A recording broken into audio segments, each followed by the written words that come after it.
wanton endangerment, speeding, illegally passing school buses, reckless driving charges.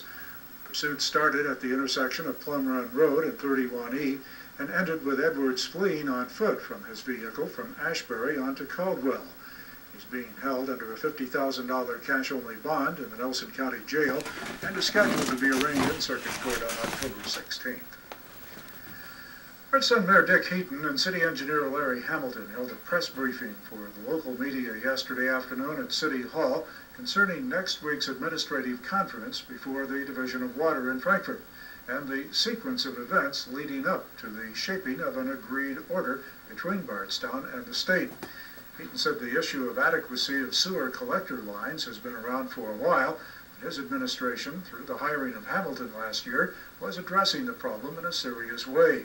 Heaton says he does believe there have been vandalism involving rocks placed down manholes that caused part of the problem involving the Town Creek collector line at the walking trails at the community park. Well, we definitely found at least 12 large rocks and some other debris in the sewer that's not normally found in a sewer.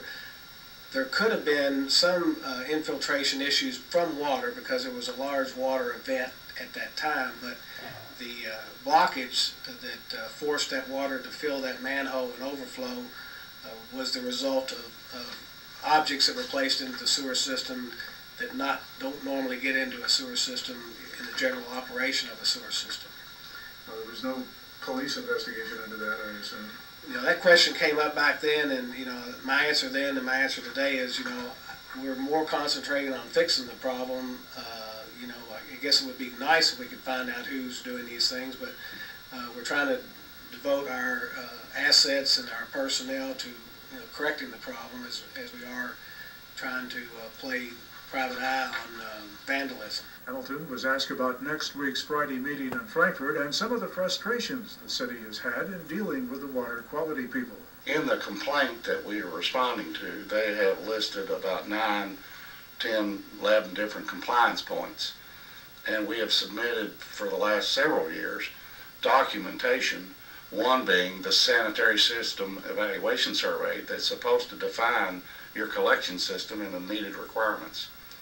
That was turned in November of last year, or October 29th. And so what you need, and that was mentioned as a deficiency. Well, if we turn it in there over a year ago, or up to a year, it was 10 months rather, then you would think that you would get the courtesy of a response before you're cited. So what we've done is turned in materials that hasn't been checked off from the list of things to do. So the agreed order needs to be, those things that have been corrected need to be acknowledged, and those things that aren't need to be discussed so that you can go work on what you need to work on. So we don't know today what's satisfactory and what's not.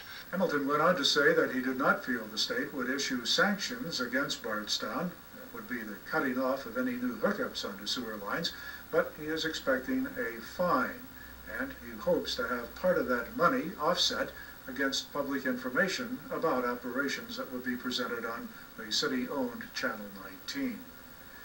Heaton and Hamilton said rates might have to be hiked to pay for bonds that would finance improvements in the infrastructure. General fund tax money cannot be used for such projects.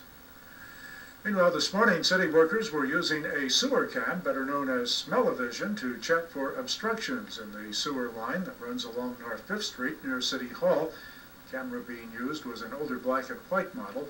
The city has since purchased a color camera that will give clearer pictures of possible problems. Bardstown Nelson